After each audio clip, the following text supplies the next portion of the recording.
meu amigo corredor. Fala, minha amiga corredora. Eu sou Washington Vaz do Pé Running. Está começando agora mais um episódio do podcast Papo Corrida. Toda semana estaremos com vocês, claro, sempre com a companhia de Lidiane Andrade, jornalista, fotógrafa e corredora. E hoje, Lidiane, a gente está aqui com o professor Gilmário Mendes. E para falar de algo que a gente gosta bastante, é o ponto central desse podcast aqui, quando não é para falar de fofoca, né? A gente vai falar sobre corrida e de como correr bem e melhor. Boa noite, pessoal. E para quem está ouvindo a gente, bom dia, boa tarde, boa noite. Então, correr é só colocar o tênis e sair correndo, na teoria. Na prática, a gente pode deixar isso muito melhor, e é aí que entram as técnicas de corrida, que a gente sabe que tem gente que corre há anos e não corre o certo, não corre da melhor forma que poderia ser. E hoje a gente vai bater um papinho sobre isso. E para quem quiser aprender na teoria como funciona, a gente trouxe um professor para falar com todo mundo. Meu velho, não é qualquer professor não, viu? É um professor com currículo invejável. Afinal, não é qualquer um que chega no ápice da competição, que são os Jogos Olímpicos, né, Lidiane? Jogos Olímpicos, currículo bastante invejável que o professor Gilmário tem aqui. Ele está entrando aqui na live daqui a pouco, deu uma caidinha. É normal, quem sabe faz ao vivo. Não é qualquer um, né, Lidiane? Afinal, 2 Olimpíadas no currículo, deve ter muito conhecimento para ser aplicado. A gente fica brincando que para chegar na Olimpíada é só correr. Mas, na verdade, para se fazer um atleta olímpico, tem que ter alguém por trás. Um grande técnico, um grande professor. E quem se prepara para competir ao longo de 4 anos tem que aprender alguma coisa. Tem que ir para a teoria. Em algum momento, quem está correndo sente que poderia ser melhor do que está sendo. Eu acredito que é o momento que a gente não tem que voltar um pouquinho e dizer, eu preciso falar com um especialista. O professor Gilmário Mendes, o Alegria, está entrando aqui daqui a pouco para falar a respeito das técnicas de corrida. Olha, eu tenho muita dúvida. O que eu sempre falo, o pessoal pergunta se eu tenho um professor, uma assessoria, ou algo do tipo, se eu participo. Eu não participo. Aí eu sempre falo, há uma diferença muito grande entre correr, sair correndo, é o que eu faço, e treinar corrida. Você já teve alguns professores, né, Lidiane? Eu saio basicamente na osmose. É bom quando a pessoa tem um certo discernimento do que está fazendo, mas para quem não sabe o que está fazendo, pode cair em algumas ciladas. Eu costumo dizer assim, que quando você começa, é muito legal só colocar o tênis e correr. Mas depois de um tempo, se você quiser evoluir, você vai sentir que não vai rolar se você não tiver ajuda técnica. Se você vai continuar fazendo as mesmas coisas eternamente, e quem faz os mesmos passos comete os mesmos erros e obtém os mesmos resultados. Então, depois de um tempo, eu acho que eu passei 1 ano percebendo que eu fazia 5 quilômetros do mesmo jeito, eternamente, até começar a procurar ajuda. Então, eu acho que o próprio corpo sente a necessidade. Você sente a necessidade de melhorar, de fazer alguma coisa, e você precisa da teoria. E aí, quando entra o que a gente chama de jeito certo de correr, né? A forma de economizar energia, economizar tempo para obter um resultado melhor. Sandra, por exemplo, mudou bastante do que ela corria loucamente na rua, quando ela começou a se empolgar para a corrida, até começar a correr com um treinador. Bem-vindo de volta, professor. Grande Gilmário Mendes, seja muito bem-vindo, meu amigo. Boa noite a todos. Deixa eu explicar um caso inédito aqui. Eu trabalho com online durante algum tempo, eu faço treinamento online. Nunca numa live faltou luz, justamente na hora que eu entrei na live, ou no meio. Salvador hoje está recebendo o maior índice pluviométrico do ano inteiro. Hoje vai choveu a média de 80 milímetros, alguma coisa assim. E a previsão é de que tenha sempre queda de energia em alguns bairros. Está um caos total, mas estou aqui. Se cair, já está avisado, né?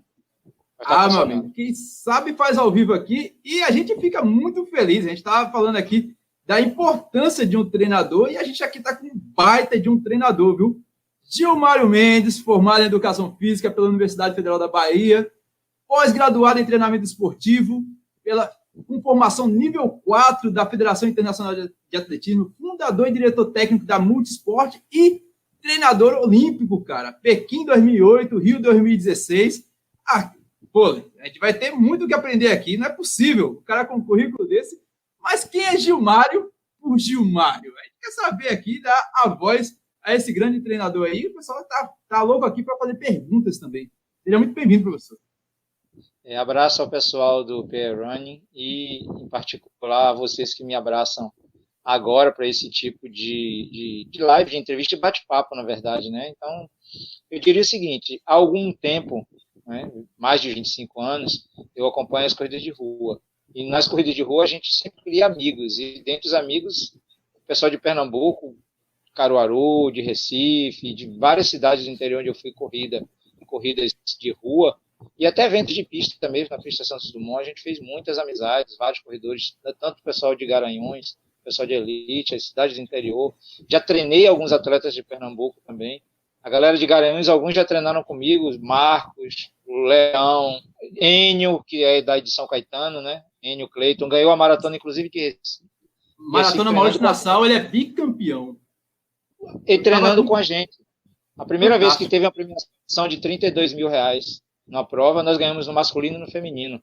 Uma dobradinha assim maravilhosa, porque tinha atleta do Cruzeiro, queniano, uma festa. Tinha o Adriano Bastos, que era uma referência nacional, tinha ganho Disney 8 vezes. Então, assim, no Nordeste eu estou em casa. Não que nos outros estados não esteja, porque também eu sou bem tratado em São Paulo, no Sul, Brasília. Mas, assim, falar de corrida para mim, se deixar, eu vou até meia-noite. Por isso que a gente vai bater um papo muito legal aqui. Ah, cara, fantástico. A gente já trouxe algumas pessoas aqui que talvez você conheça. O professor Marciano, lá da APA Petrolina. Professor Total. Bingo. Ave Maria, só.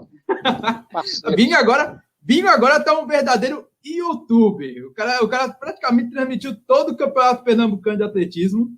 Eu assisti da TV de casa, não foi na Globo, foi no canal do Bingo Corrida. O cara tá fantástico. Não, virou um case de sucesso. Ele transmitiu, desde quando estava a pandemia, que eles fizeram um desafio de 5 mil metros, que era assim, virtual, cada um fazendo num lugar. Ele realmente assim, é um cara que as corridas de rua tá no sangue, né? Ele vive o esporte. É uma referência não só no Nordeste, mas nacional. Eu sou muito fã desses caras, velho. Assim, eu fico muito feliz. A gente agora que estamos começando a valorizar os nossos ídolos, de verdade. A gente está num momento épico aí que a gente passou com o Danielzinho fazendo 2h04. O próprio Márcio Leão fazendo 2h08. O pessoal começou. E o Paulo Paula, que também já esteve aqui. O Paulo Paula fez novamente diminuir o tempo dele, e isso tudo em 2022. O pessoal começou a ver, a gente pode valorizar. Tem o Justino. Pô, tava live isso. Eu tava lá e vi aquela dobradinha entre ele e o Edson Amaro. Assim, a própria Mirella Saturnino também. A gente tá começando a valorizar os nossos atletas. Isso é fantástico. E assim, a gente tem que deixar bem claro de que são pessoas que por causa da iniciativa de alguns apaixonados do esporte, eles ainda praticam. Porque, na verdade, são públicos diferentes, né? Uma das coisas que a gente vai começar já a direcionar para o papo é que são públicos diferentes. O atleta amador recreacional, aquele que vai se divertir, que leva os amigos, que tem a resenha pós-treino, pós-prova, não que não tenha isso na elite e no grupo intermediário. Tem um segundo grupo, que é intermediário. Aliás, vamos logo para o outro grupo, que é o da elite, que vai atrás de premiação em dinheiro, de pódio, divulgar seu patrocinador.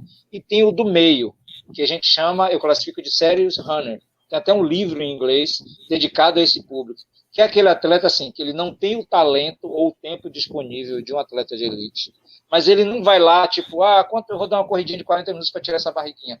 É aquele cara que quer o Qualify para a Maratona de Boston, é aquele cara que quer completar o primeiro Ironman, é aquele cara que quer fazer um treinamento para baixar de 2h30 a maratona, ou de 1h30. Não é o tempo que determina o tempo de performance, é a dedicação que ele tem. Ele quer correr 2 turnos, aí o treinador dá um puxão de orelha e diz que não precisa. Aí ele lê tudo quanto é artigo na internet de que o Peniano fez isso, e que fulano fez aquilo, procura nutricionista. São 3 públicos diferentes.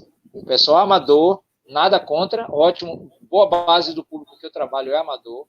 O pessoal de elite, boa parte do pessoal também que eu trabalho é de elite, sai catando talento aí no interior, esses que eu citei aí, a gente sempre teve troca de informações, mas o público intermediário, ele quer saber como a planilha dele vai fazer ele melhorar. Aí você vai tendo atleta que passeia, começa pelo recreacional, vai para o serious runner, e depois se descobre até um atleta que pode correr a maratona abaixo de 3 horas, de 2 horas e 45. Depende muito do que o tempo disser, entendeu? Muito atleta que hoje é elite começou porque viu alguém correndo, começou a dar um trote, daqui a pouco descobriu o talento e teve de abrir mão do trabalho para se dedicar. Então são públicos diferentes. E como é que você consegue... Pô, você tem um currículo invejável, como a gente já falou aqui, treinou a Marili, ou treina a Marili, eu nem sei. Ainda se continua treinando a Marili. A gente ainda tem no Nordeste muitos contatos de prova, mas assim a pandemia deu uma parada total, né? Principalmente os atletas de elite ficaram sofrendo bastante e a gente não tem hoje um espaço que a gente possa, por exemplo, você citou aí o Bingo transmitindo as provas do Nordeste, né? Poderia ter um canal como é o TR Running e como tem outros, Alagoas Running, que a gente pudesse transmitir as provas ao vivo. Aí a gente ia conhecer mais os ídolos, esses ídolos da elite, que quando chegam na corrida o pessoal quer tirar foto, quer saber quem é, mas tem aquele amador que nem sabe quem é, os nomes que você vai citar. Nem sabe. E aí o patrocinador às vezes quer patrocinar, mas ele não sabe, ele acha que aquele cara não é uma referência. E na verdade nós temos aí o Biratã, que é um atleta fantástico, os que você citou, Marcos Leão, Marcos de Garanhuns, que já ganhou a Maratona do Rio. Tem atletas, assim, fenomenais, né? Então, assim, misturar os amadores com a elite, eu acho que é um papel fundamental da corrida, porque em nenhum outro esporte, por exemplo, eu faço travessia nado, né, que chama de maratona aquática, de vez em quando.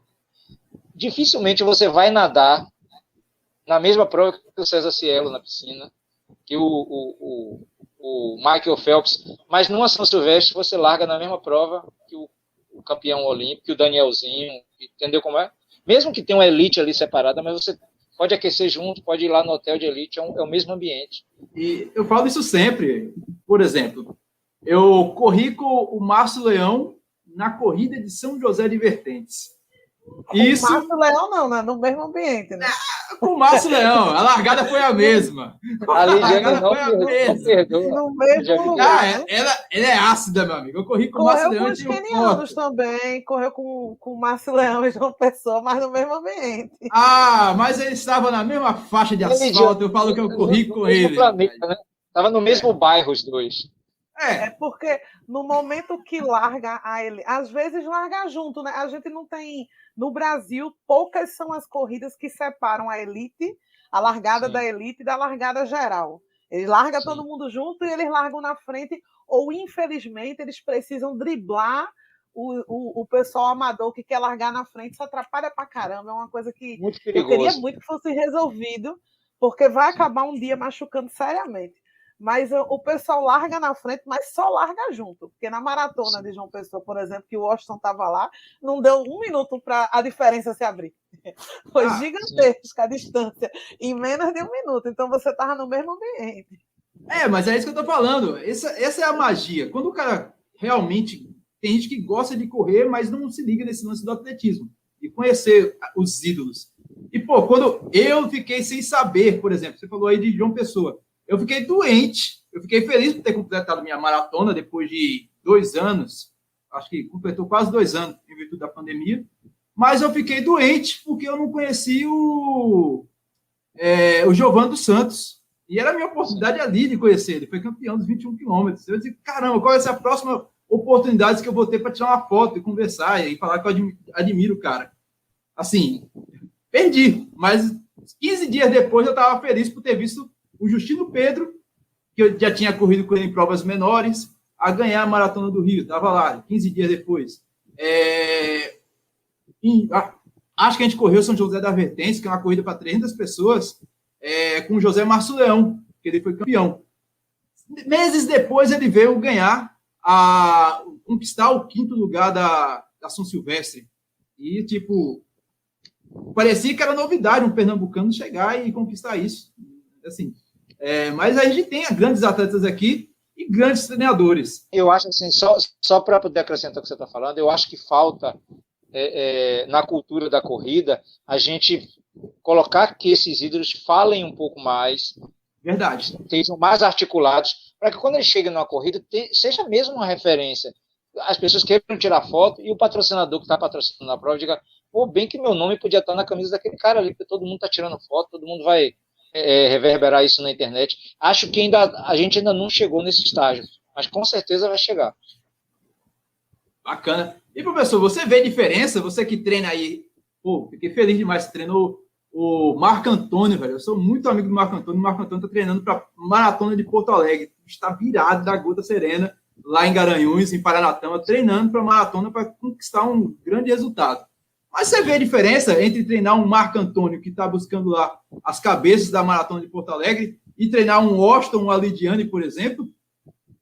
A diferença ela é grande no sentido não de que a performance, então eu vou dar uma atenção maior, ou a performance eu vou estar direcionando não só atenção, mas assim, um interesse em estudar mais, em provocar um treinamento melhor, vamos dizer. A diferença é, primeiro, disponibilidade de tempo. Um atleta de elite, ele tem mais tempo para treinar, normalmente, né? Ele pode treinar 2 turnos, ele pode descansar um pouco mais. Via de regra é assim. Claro que no Brasil a gente tem atleta de elite que até tem que trabalhar para se manter, para comprar um tênis, para pagar inscrição. Já é o inverso do atleta amador. Às vezes ele tem uma condição melhor de comprar um tênis bom, de ir para uma corrida, mas ele não tem o tempo disponível para poder treinar. Então, a primeira pergunta quando eu vou treinar alguém é: qual o tempo disponível que você tem para treinar? Tem pessoas que me dizem que tem 3 dias na semana, 45 minutos. Então, esse daí não vai ter uma performance e muito menos uma carga de treinamento igual ao atleta de elite, nem igual ao intermediário, que, como eu falei, aquele serious runner, que é um atleta que ele diz logo: eu tenho todos os dias 1 hora por dia e final de semana eu tenho 2, 3 horas para poder treinar. Você já encara diferente ele, você sabe que vai ter uma disponibilidade de tempo, você vai poder botar uma carga maior. Aí você pergunta segundo momento, qual o descanso que você tem? Então ele vai dizer assim: ó, eu tenho tempo para descansar depois do treino, eu posso tomar um café da manhã tranquilo, ou trabalho só um turno, ou eu só trabalho de meio-dia para tarde. Então, são situações diferentes. Há sim uma diferença para treinar, fora o histórico. Muitas vezes você pega um atleta de elite com 25 anos e ele já treina 10. Desde os 15 anos ele está correndo. 16 anos, 18 anos. Às vezes você pega um atleta amador que começou a correr há 2 anos, ele passou 30 anos ou sedentário, ou fazendo uma academia de leve. Não é a mesma pegada, vamos dizer assim. Não é desmerecer um e nem exaltar demais o outro. É apenas ter um enfoque diferente. Entendeu? Bacana. Existe um que é mais fácil, mais difícil? Porque eu já ouvi de um professor que treina tanto amadores como elite, de que às vezes o amador é o que mais dá trabalho. Porque por não ter foco, às vezes a maioria não tem, ou dispersa muito rápido do foco, da planilha, acaba se tornando mais difícil. Existe essa diferença ou cada um tem sua dificuldade e dá para colocar na balança? Tudo igual. Eu não sei se eu posso classificar como melhor ou pior, porque assim, eu tive muitas alegrias treinando amadores e tive também decepções, porque às vezes você faz uma programação, o cara não segue e tal, assim como também os atletas de elite. Às vezes você faz uma programação, mas o atleta quebra competindo numa prova que você não tinha programado, ou então, às vezes, satisfazendo mais o patrocinador, o clube, do que a própria programação. Tipo agora, tentar índice para a Olimpíada de Paris. Às vezes você faz uma programação de 2, 3 anos e não é cumprida porque o cara está a fim de ganhar uma premiação na prova ou foi convidado a ganhar um cachê para participar da prova. Então você tem que se adaptar aqui. Então dizer que treinar amador é pior ou melhor nem sempre é uma verdade.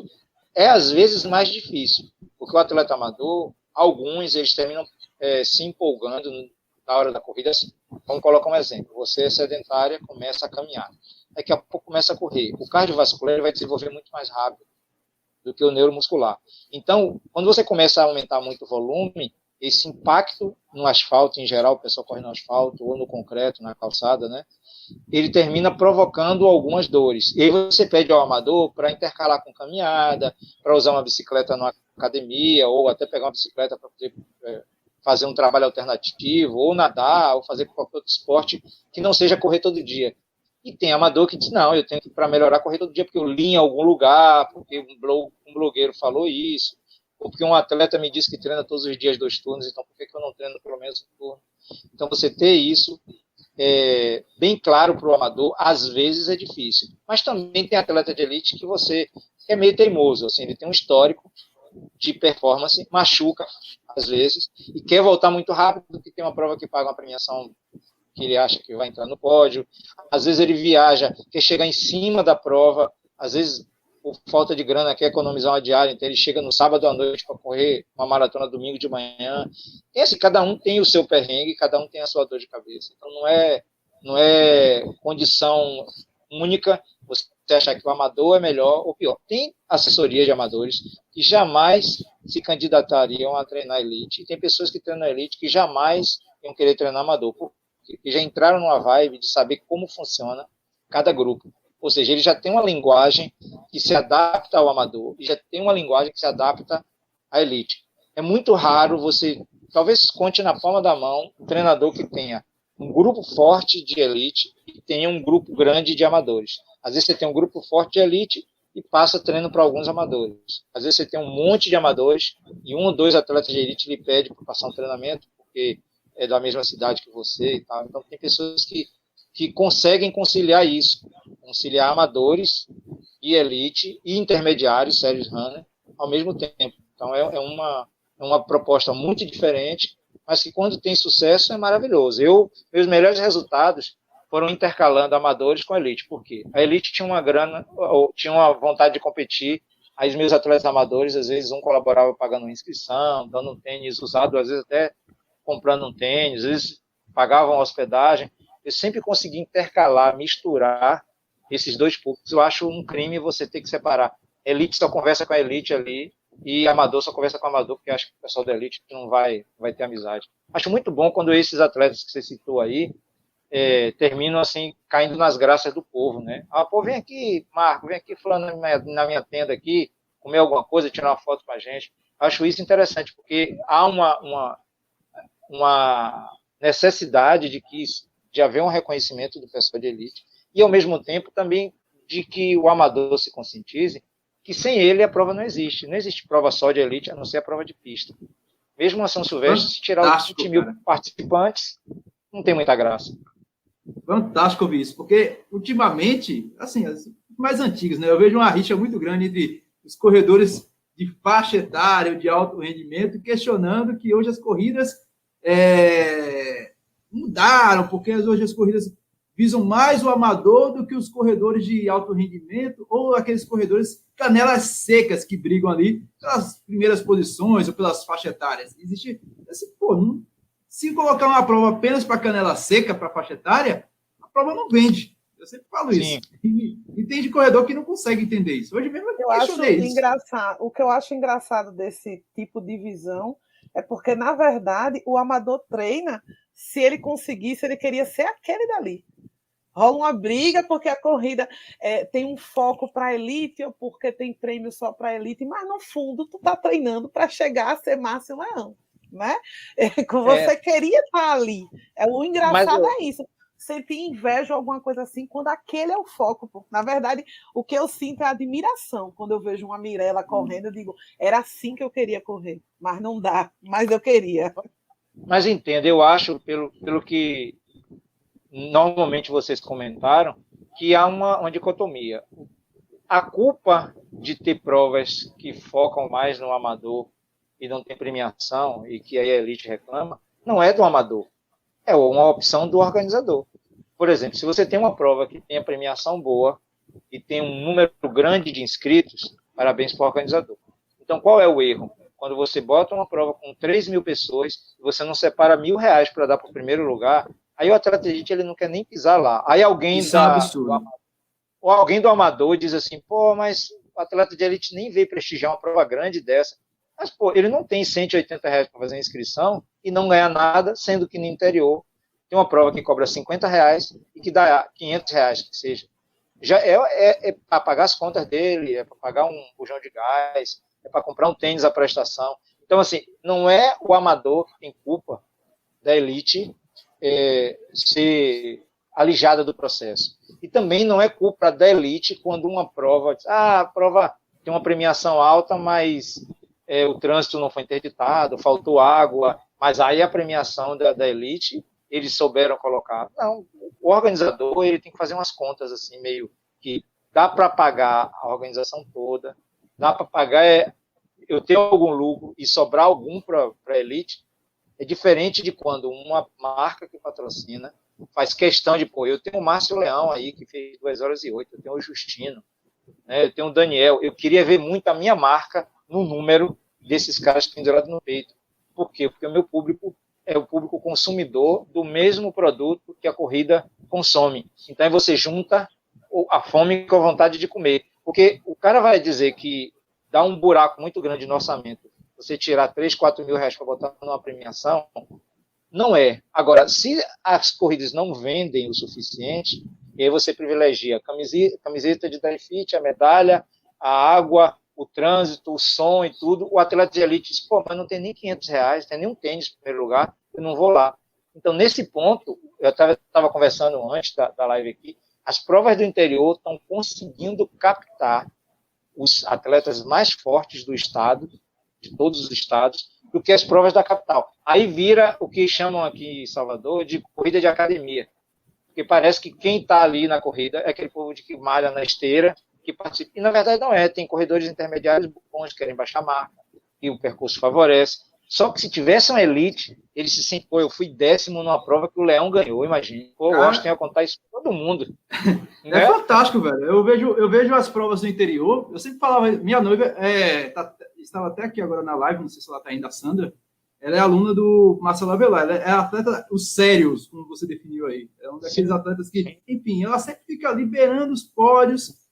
Quando tem uma atleta de bingo, a Mirella, a Lucy, ela sempre fica ali pegando o 3º, 4º lugar ali, porque ela sabe que competir com a Mirella Saturnino e com a Lucy, o bicho pega. Então ela fica ali buscando, mas ela no meio dos leões ali, quando tem uma prova dessa de academia, ela consegue sobressair. No interior é muito casca-grossa, velho. Carpina tem muita prova boa com premiação em dinheiro. Caruaru mesmo, eu estava em Caruaru agora, corri os 21K por paixão. O pessoal do bingo não estava porque eles não fizeram inscrição, deixaram para cima da hora, perderam uma boa oportunidade de correr ali em cima, 100 km de Garanhuns.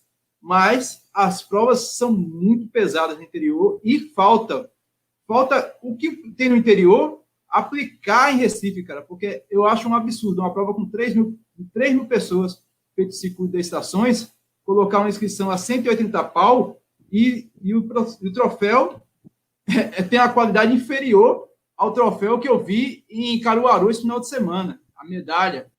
Isso está uma coisa que eu acho que a Lidiane vai concordar. Veja só. Tem atletas que acham assim, mas se eu for para uma corrida, eu estou correndo mais ou menos bem, se eu for para uma corrida, eu ia subir no pódio, mas aí veio a filha de bingo, veio a menina lá de pesqueira, veio e tirou o meu lugar. Peraí, aí é um ponto. Aí, num outro momento, a Lidiane está melhorando e teve premiação para as 5, e ela foi 5º lugar numa prova que estava a Mirella, que estava a filha de bingo. Olha a emoção que essa menina vai sentir. Entendeu? A própria Mirella, quando começou, eu conversava muito com ela, ela era muito assim, vamos dizer assim, gostava de bravata, né? Então, ela, quando foi em 3º lugar na prova, disse, vocês vão ver, eu vou chegar em 1º lugar, essas meninas que estão chegando na minha frente vão perder. Então, assim, ela já era uma pessoa que desafiava a lógica. Então, tem muitos amadores que terminam tendo a oportunidade, vamos dizer assim, de dividir um pódio, de dividir uma faixa etária, porque às vezes tem atleta da elite que cai para a faixa etária, e você tira uma foto daqueles, um dia eu subi no pódio com fulano. Essa é uma realidade, mas eu vejo muito aqui, atletas amadores que chegaram para a organização e falaram assim, não bote premiação em dinheiro não, que é a chance que eu tenho de subir no pódio e divulgar o meu clube de corrida. Ó, que situação. Tipo assim, se botar 500 reais, aí aparece o pessoal de Garanhuns, o pessoal de Marciano. E aí você perde a oportunidade, entre aspas, de ser 3º colocado, porque você não vai chegar tendo premiação em dinheiro, você ainda não está naquele nível, e divulgar o seu patrocinador, que pagou a sua inscrição, a sua assessoria que te dá um treino gratuito, ou te dá alguma vantagem, ou um mês de academia. É uma incongruência, porque, na verdade, assim, se existe uma elite, se existe a premiação, são os melhores, não está escrito no cheque que fulano que vai chegar na frente. Você vai lá e treina. Agora, se a prova é só de amadores, tem a faixa etária para amadores, não tem problema algum. Viver de esporte, você tem que se dedicar àquilo, você tem que abrir mão daquilo. Então, se fulano corre para 30 e o outro corre para 38, há uma diferença muito grande, né? Por mais que eu quisesse que toda a prova tivesse prêmio para a elite, ela vai deixar de democratizar um pouco a corrida. Aí você vai ter a galera que tá treinando, vai se sentir desestimulada. Tipo, se seguir na teoria que vai dar dinheiro em todas as provas, Sandra nunca teria pódio. Porque ela ia ficar beliscando ali, a gente vê a diferença, né? A gente vê a diferença entre a Maratona Internacional de João Pessoa e a Meia Internacional de João Pessoa. Eu já vi prova que 10 quilômetros tinha premiação em dinheiro e os 5 não tinha. Então, os amadores que quisessem pódio, o Sérgio Hanna que quisesse pódio, ia para os 5 quilômetros. O pessoal que quisesse realmente... Tem umas assim aqui. Corrida do Fogo aqui acontece isso. A gente tem algumas que dá premiação em dinheiro ou premiação maior nos 10 e restringe a faixa etária aos 10 quilômetros e os 5 fica livre. E aí cada um monta a estratégia. Mas, assim, com relação a estímulo, o que o professor disse está certo, Austin. Porque eu falo por mim, tu já me viu no pódio da Cicorre, é um pinto no lixo quando eu ganho. Você ganha um troféu, faz, poxa, treinei um ano para isso, participei de tudo e ganhei. Então, se você não tiver a chance de ganhar um faixa etária, muita gente se desestimula.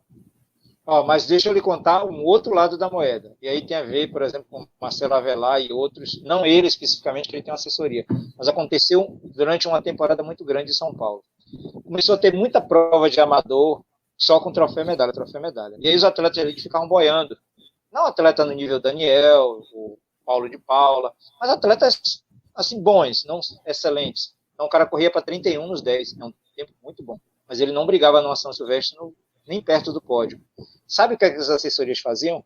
Já que aquela prova tinha 5 mil pessoas, em São Paulo 5 mil pessoas é um número normal para ter uma prova, lá porque é uma cidade com a população daquela. Para ter destaque do patrocinador da assessoria, eu pegava e contratava um atleta de elite. Então, Lidiane se inscreve numa prova achando, eu vou lá para Recife, para a corrida das estações, e com certeza eu vou ter pódio, porque não tem premiação em dinheiro, o pessoal de Garanhuns não vem. Aí chega uma assessoria que tem um patrocinador bom, bom preço, nem sei se existe mais. Então, um posto Ipiranga. Aí você chega ali e você tem 10 mil reais, e você pega, lota o pódio todinho. Olha, se você ganhar, eu te dou 1.000, segundo lugar, eu te dou 600, terceiro. Você consegue, numa estratégia, chama de marketing de guerrilha. Você lotear todo o pódio numa prova importante em termos de número, e o amador vai ficar do mesmo jeito de fora. Porque para o elite, se o dinheiro vem do organizador, se vem de alguém que está patrocinando, pouco importa. Eu já tive uma prova aqui que pagou 2 mil reais para um atleta de elite participar, apenas trotando com os amadores lá atrás. Porque para ele era importante o cara vestir a camisa dele. Foi essa prova que teve camisa de dry fit na chegada, camisa... Assim, o patrocinador pediu, eu quero um atleta para ficar lá atrás sendo pacemaker, vai marcar a história da nossa prova. E aí ele escolheu o pacemaker de 5 km, todo mundo queria estar ali. Ninguém nem se importou quem ganhou a prova, porque quem ganhou a prova tinha uma premiação menor do que o cachê do atleta. Então, assim, circular esse dinheiro de forma inteligente, eu acho que todo mundo sai ganhando. Porque tem as faixas etárias também que os amadores vão entrar. Porque um atleta de elite ele não vai tirar a premiação de alguém que tenha 45 anos na faixa de 45 a 49. Então, aquele cara vai participar. Agora, eu não acho interessante que você bote uma prova no geral e não tenha faixa etária. Aí você é um tiro no pé. O amador não vai achar interessante isso. Bacana. Professor, a gente aqui tem uma pergunta aqui. Gente, essa semana num live de uma maratona, Danielzinho falou que a São Silvestre ainda não tinha pago. Numa live. Numa live. Numa live. Deve ter sido, eu acredito que tenha sido no Corrida no Ar que ele estava no Corrida no Ar, participando da cobertura da Maratona de Boston. É complicado, velho. Tem prova que realmente demora a pagar. Não, veja bem, são situações diferentes. Para se ter ideia, as 4 vezes que a Marili subiu no pódio da São Silvestre, 2 em terceiro lugar, 2 em quinto lugar, a gente recebia o dinheiro em junho, final de maio, a prova é em 31 de dezembro. Maratona da Itália que ela ganhou, a gente recebeu um ano depois, porque só liberou com 8 meses. É um contrato que você faz, você já entra na prova sabendo que vai ter exame de doping, que o exame de doping vai demorar. Normalmente o exame de doping demorava 3 meses. Você vê, o futebol brasileiro, o cara faz o exame de doping no domingo, na terça-feira já sai o resultado, porque é o poder da grana. Já corrida, o cara vai deixando para trás e daqui a 3 meses a gente dá o resultado. Então, esse impasse de você investir numa prova e receber não é automático. Lá fora, é comum em Maratona Nova York, Maratona de Boston, um atleta tipo Marilson, e agora o Daniel, que já está com no recorde sul-americano, você entra com um cachê para participar da prova. Então, completou a prova, você recebe o cachê. A premiação você só recebe 4, 6, às vezes 8 meses depois. Depende muito do regulamento da prova, de como a prova realiza isso, entendeu? Agora, no Brasil existia um processo que não é o caso da São Silvestre, de assim, o organizador da prova recebia, sei lá, de inscrições, R$200 mil, de aporte financeiro dos patrocinadores, mais R$200 mil. Ele tinha o dinheiro para pagar, a prova não tinha exame de doping, ele pagava 3 meses depois porque ele aplicava o dinheiro e aquilo ali rendia uma grana no fundo imobiliário, sei lá, ou na bolsa de valores. Isso era claro, porque não tendo exame de doping, o cara podia dar o cheque ali na hora, o dinheiro já está na conta. Entendeu? Ele não pode deixar de pagar um atleta a premiação porque o patrocinador ainda não descontou o cheque. Ele já tem que ter uma previsão. Agora, quando a prova tem exame de doping, tipo o São Silvestre, aí tem que respeitar o prazo mesmo, isso é normal. Bacana. Professor, a gente está aqui para falar também sobre corrida, e você tem um workshop aí bastante interessante que vai acontecer entre dia 13 e 15 de maio. Mas que é isso aí, cara? Vai treinamento para amador, treinamento para professores, treinamento para super atletas. Como é que é essa história aqui, cara? Deixa eu compartilhar aqui a tela. Sim. Deixa eu contar a história como é que chegamos a ter esse workshop. Há 4 anos atrás, acho que 5 anos atrás, eu fiz o primeiro curso no Nordeste, porque as pessoas diziam assim, pô, você com experiência grande na área de corrida e não passa essa experiência através de curso. Isso antes do feito curso online, né? Hoje em dia no Instagram, a gente está lotado de cursos aí, todo mundo sabe tudo, todo mundo que vender a ideia de que você pode correr melhor em 7 dias, você pode bater o seu recorde em 1 mês. Então, assim, a gente até cheguei a esse workshop, eu dei um curso em Maceió, Daniel, que é uma pessoa que você conhece, que é da Contime, ele me disse, Gilmário, por que você não dá um curso aqui em Maceió? Aqui a gente já está carente de profissionais que não venham aqui fazer passar o conhecimento, principalmente o conhecimento que você tem. E aí, no dia de carnaval, eu disse, vamos abrir as inscrições aqui para daqui a 1 mês fazer esse curso. Era uma coisa bem amadora, vamos dizer assim. 70 pessoas era o limite, 70 profissionais se inscreveram. Então, assim, a gente ficou surpreso com a expectativa que se criou do curso. Só que eram poucas horas de curso. E aí eu fui para o Ceará, um amigo meu, o Plauto, que é diretor técnico da parte de corrida de aventura da Confederação Brasileira. Grande Plauto Holanda. Plauto Holanda. Uhum. Ele produziu um evento, da mesma maneira que o Daniel produziu aqui, ele produziu um evento com a universidade lá e me chamou. E tinha um fisiologista do Fortaleza, tinha um outro doutor em fisiologia também, um da biomecânica. Eles falaram durante 2 horas cada um e me deram um espaço de 4 horas para falar sobre treinamento. Foram 80 pessoas e o curso foi no Ceará e tinha gente que veio de Juazeiro do Norte, teve gente que vinha de várias cidades, Sobral. O cara gastava mais de passagem e hospedagem do que a própria inscrição do curso. Aí eu vi que realmente tinha uma expectativa grande para as pessoas ouvirem. Porque assim, só tinha pessoas que vinham de São Paulo, davam curso de vez em quando, com coisas já batidas, que não se adaptavam à nossa realidade de muita competição, de calor, dos ídolos locais que a gente falou. Aí eu parti para, no segundo semestre, fazer um curso em Salvador. Fiz em Salvador, havia uma cobrança muito grande por eu estar aqui sempre com um clube de corrida, e montei o primeiro clube de corrida do Norte e Nordeste, a Multisport Clube de Corredores, há 28 anos atrás. Então, assim, há uma história grande de não só a parte de treinador, mas como a parte de empreendedor. Claro que eu não fui a pessoa que teve mais sucesso nisso, vários clubes de corrida cresceram bastante. Eu tive de viajar pela Europa, ir para alguns cursos na América do Sul, na altitude, na Colômbia, em Cuenca, no Equador, na Argentina. Então, sempre que a confederação conseguia um camp de treinamento, um curso, eu estava lá. Então, me afastei um pouco dessa parte de assessoria e investi muito na parte de elite. Só que quando chegou em Aracaju, 1 ano antes da pandemia, a gente abriu um curso em parceria com Diego Torres, que é um corredor de ultramaratona de lá, fez agora 160 quilômetros da Patagônia. Então ele disse, eu queria fazer um curso com você. A gente montou para 70 pessoas numa academia e deu lotado. Todas as inscrições acabaram. Bom, passou a pandemia e Daniel treina comigo já há algum tempo. E tem tido resultados bons e todo mundo perguntando, quem é que treina você é você mesmo? Não, eu treino com o Gilmar e tal. Aí disse, pô, vamos fazer um curso aqui, porque já tem 4 anos ou 5 anos, a última vez que veio alguém aqui foi Antônio Carlos Pontes para dar um curso, lotou o auditório do hotel, e você que deu aquele curso que foi limitado a 70 pessoas. Como na época da pandemia eu já ia dar um curso online, aí juntou a fome com a vontade de comer. Já estava com tudo pronto para fazer uma transmissão nesse estilo, como está tendo aqui em streaming, para um curso. Só que a dúvida era se era à noite, todos os dias, uma semana inteira, 2 horas por dia, ou se era um final de semana. Aí Daniel disse, vamos fazer um presencial, contratar uma empresa para fazer a transmissão de streaming e depois gravar em módulos para lá na frente a gente divulgar no ano que vem como foi esse curso e crescer. Ou seja, a cada ano a gente faz um workshop, no próximo ano convidando outros profissionais da área de biomecânica, da área de fisioterapia, da área de treinamento também, né, dividir um outro espaço.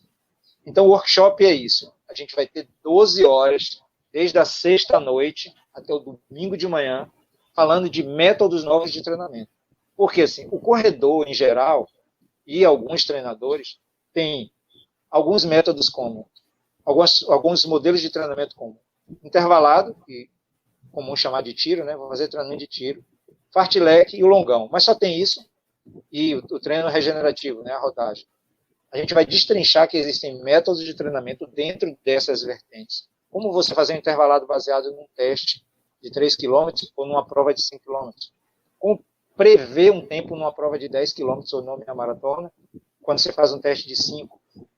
Como utilizar um treinamento que a gente chama de ITS 5K, que são 5 intervalados de 1 km com pausa livre, você fazendo na sua melhor intensidade. Como isso vai prever o seu tempo de 5 km com um grande acerto e como é que isso pode prescrever um treinamento para uma prova mais longa, 10 km, meia maratona, 15 km.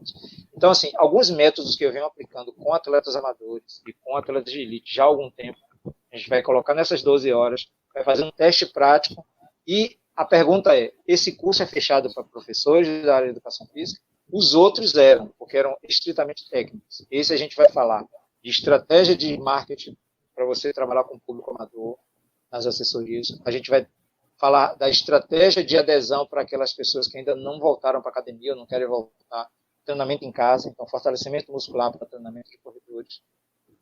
A gente vai falar do treinamento de elite, porque a performance atrai, né, brilha os olhos das pessoas que querem realmente conhecer um pouquinho mais treinamento de altitude, recursos ergogênicos.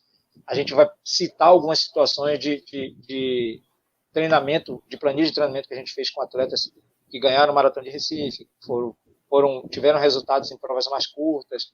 Então, assim, às 12 horas a gente começa na sexta-noite e termina no domingo de manhã, sendo que sábado é o dia inteiro com um teste de 3 km e um ITS 5K, que é um método que a gente criou e que vem fazendo muito bons resultados com os atletas. E a pergunta é fechado para professores? Não. A gente está aberto para estudantes de educação física e aqueles corredores. Por que eu digo isso? Porque muita gente me procura no interior, dizendo que na cidade dela, em cidades pequenas, tem professores de academia, mas aquele professor não tem especialização, não tem conhecimento na área de corrida, e que ela mesma se treina através de blogs, através de planilhas que ela viu numa revista. Então, entre a pessoa cometer esse crime, esse erro de um treinamento não individualizado, e ela aprender, não é ser autodidata nem exercer a profissão de maneira ilegal. Ela conhecer um pouco mais do próprio corpo. Ela pode treinar com alguém? Pode e deve.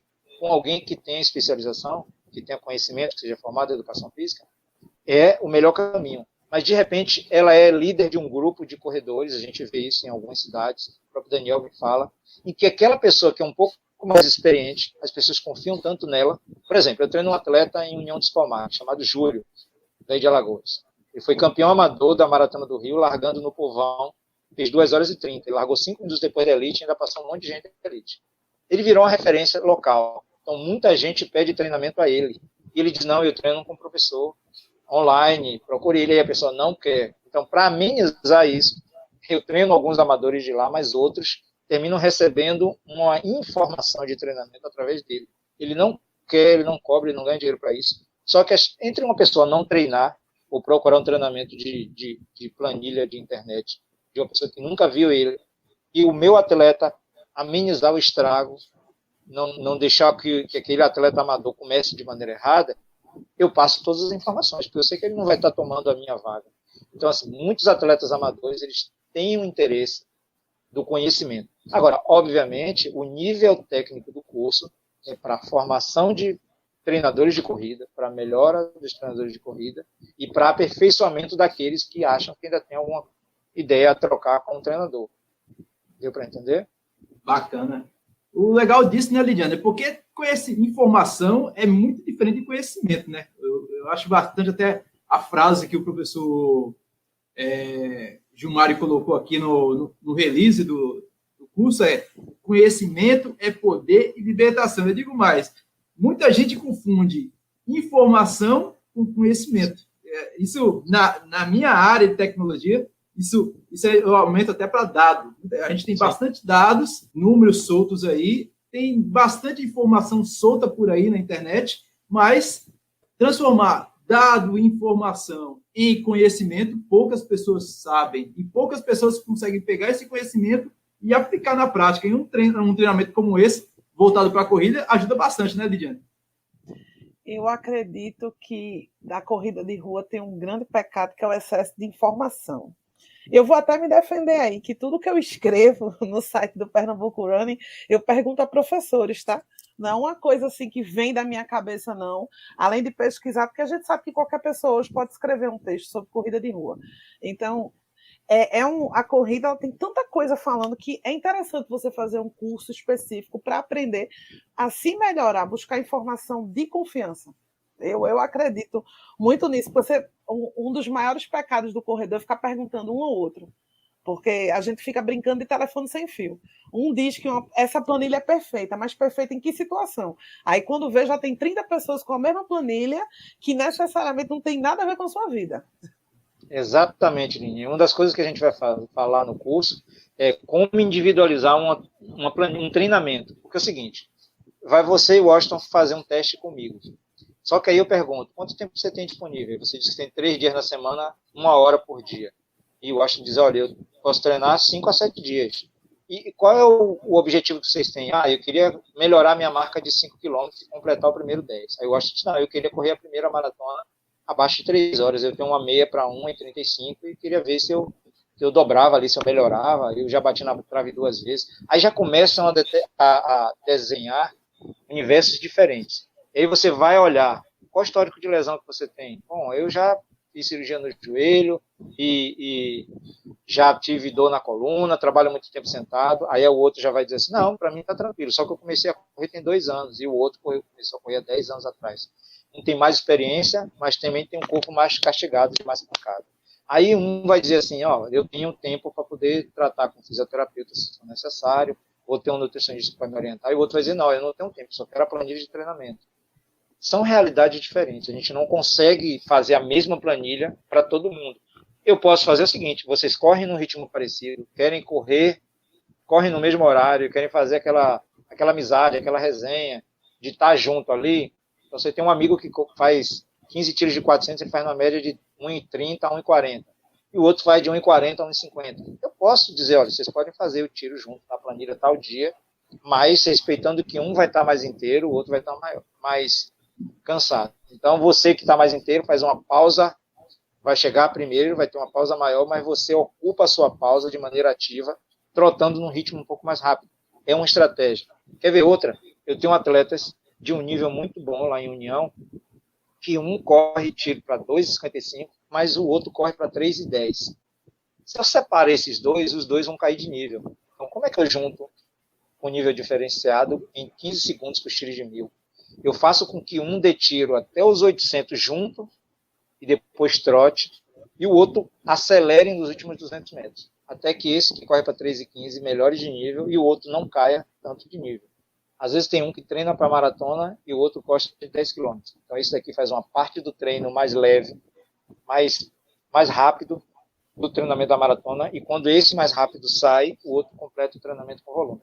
Essas estratégias de treino em grupo, essas estratégias de como você agregar valor, tudo isso vai ser tratado no workshop. Eu acho que o Daniel é uma pessoa que pode falar bem disso, vocês que têm proximidade com o Daniel, porque foi uma pessoa que eu peguei que tinha 30 anos correndo pista, era corredor de 400 metros. Jamais pensou em correr rua. Ele trabalhava em corrida de rua, trabalha no chip. E quando me disse, olha, eu queria mudar de prova para 800 e 1500, na minha cabeça eu dizia, eu vou correr esse cara para corrida de rua em 5 quilômetros. Ele nem sabe disso. Só Tem que até aí, uma pergunta. Tem até uma pergunta sim, aqui do meu amigo Gilson Rocha, que é, se não me engano, é de Vitória de Santo Antão. Ele pergunta aqui: como é que você transformou o Daniel, que era um corredor de barreiras, em um fundista? ótimo. Eu já estava respondendo, vou continuar dentro Por dessa isso que eu linha. emendei aqui, eu estava aguardando para a Mas oportunidade. assim, por que eu citei Daniel? Porque, primeiro, ele é professor de educação física. Então, se eu estivesse Exatamente. enganando ele, ele tem que enganar bem enganado, né? Porque o cara já tem uma experiência há muito tempo. Segundo, ele tem a parte prática, que Lidiane falou aí. Ele tem 30 anos no esporte, ele já vive aquele dia a dia ali, ele sabe como é que funciona. Só que Daniel vivia, assim, o atleta de pista, de velocidade, ele convive com lesões, assim, muito mais fácil até do que corrida de rua, por incrível que pareça. O volume pode ser mais baixo, mas a intensidade é muito mais alta. Às vezes a sapatilha que você treina num piso, às vezes de borracha, que, assim, várias situações. O treinamento de salto, treinamento pliométrico, enfim. Eu queria livrar ele porque ele não tinha mais condição de ficar trabalhando 8 horas sentados. Véspera de prova, Daniel, com aquela coisa de chip, de conferir todos os números com chip bonitinho. Acho que você já viu a rotina dele de botar os kits tudo arrumadinho, ver se tá tudo Quase certinho. todo final de semana eu vejo ele puxando o cabo. Aí quando eu vi uma foto dele como atleta, eu disse: ah, rapaz, só te conheço puxando o cabo. Esse Daniel eu não Só, conheço. só que tem um detalhe, às vezes ele dirige 6, 8 horas seguidas, Para chegar na trabalha prova. sentado não sei quantas horas e acaba a prova e ele volta. Então, assim, montar uma planilha para ele é terça, quarta e quinta, porque segunda ele está quebrado e sexta ele já está se preparando, às vezes, para viajar. Aí as competições começaram a surgir assim, ele foi para o Sul-Americano, os 800 metros. Eu tinha que aumentar o volume. Só que nos 800 metros ele foi medalha de bronze no Sul-Americano. Eu falei, cara, você podia correr o 1.500. Ele foi lá no 1.500, fez. Aí, corrida de rua em Maceió tem uma distância interessante, 2,5 km, que é para o amador que está começando. Tem Não provas que sabia tem disso. 10, tem o 10, o 5 e o 2,5. 2,5 é aquela pessoa assim, que está na esteira ali da academia e vai. Só que tem uns caras que são mais velozes, que não querem correr 5 e 10, vão 2,5. Aí tem corridas de 3 quilômetros. Aí teve a corrida do Dia dos Pais, na escola lá que ele tinha um filho matriculado, ou então que ele estava organizando a prova. Ele começou a brincar de corrida de rua. Já pulou a ideia de fazer os 5 mil em pista. Aumentei o volume porque a velocidade base ele já tinha. Então eu não dei tiro curto forte. Eu dei tiro um pouco mais longo com a pausa curta. Esses métodos, essas estratégias, a gente vai tratar no workshop. Mas se vocês quiserem, em algumas outras lives até 15 de maio, a gente pode mostrar aqui situações do W45, que é um treinamento de fartlek que encaixa em 45 minutos. Quem for, inclusive hoje no perfil da Multisport, tem lá explicando como a gente faz estratégia do W45. O ITS 5K, que é o treinamento de 5 tiros de 1 km, que serve desde o corredor de 5 km até de longa distância, claro que cada um com uma estratégia diferente de treinamento. Os treinamentos intervalados baseados no teste, nos testes de 3 km, no teste de 5 km, como estabelecer o pace ideal para a rodagem. Então, o Daniel foi fácil encaixar, porque ele tinha um conhecimento teórico, por ser professor de educação física, e o conhecimento prático, por ser corredor. Então, não foi difícil conseguir resultado com ele. Só que surpreende um cara com 44 anos de idade, fez agora, alguns dias atrás, conseguiu correr 17 nos 5 mil, sendo que ele não era corredor de 5 mil. É realmente surpreendente. E várias vezes correndo 17 e 18. O sonho dele era baixar de 20. Quando baixou de 20, eu já queria correr 18. É ousado, ele gosta já de... Aí agora, eu acho que na cabeça dele ele pensou, no dia que eu correr 16, eu dou um troféu para esse treinador. Mas vai conseguir correr. A questão é o número de provas que ele trabalha. Entendeu? Vou me inscrever nesse workshop para fazer a mesma coisa que Daniel, viu, Lidiane? Eu pensei a mesma coisa, não vou mentir. Eu disse, agora chegou a minha chance de fazer. Porque... Mas, Lidiane, a gente tem um fato interessante nesse workshop. Ele tem que ter uma teoria, óbvio, as pessoas estão pagando, estão contratando para entender uma teoria. e a gente vai falar só do blá blá blá que você encontra nos livros, daquilo que já viu na faculdade, a gente vai colocar coisas novas, mas vai ter muita parte prática. Então, por exemplo, a Lidiane vai fazer um teste de 3 km, onde quer que ela esteja. Ela assistiu online na sexta-noite, eu vou pedir, olha, sábado de manhã eu faço um teste de 3 km.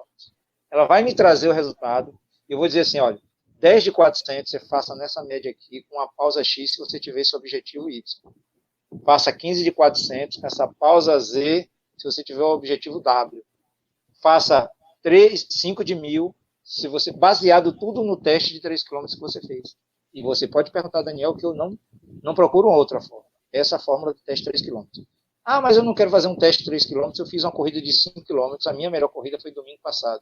Eu pego esse resultado de 5 km, transformo em treinamento intervalado, em 3 tipos de pace. Easy Run, que é a corrida fácil, VO2 máximo, que é para melhora da resistência e potência aeróbica, Speed Form, que é melhora da velocidade de base. Já estou explicando mais ou menos como a teoria funciona na distribuição de cargas.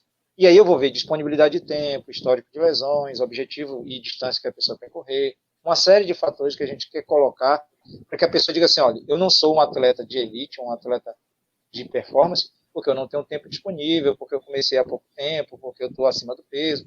Deixar bem claro que ele é um atleta amador, que ele pode melhorar até ali, até a página 3. Dali em diante, ele tem que aceitar que ele tem um limite, ou então buscar tempo disponível, informação nutricional, mais descanso, entendeu? Não é complicado, mas eu tenho vários cases de sucesso. Tive um atleta agora, que foi o terceiro melhor atleta de Sergipe na São Cristóvão. É uma premiação separada dos atletas de Sergipe.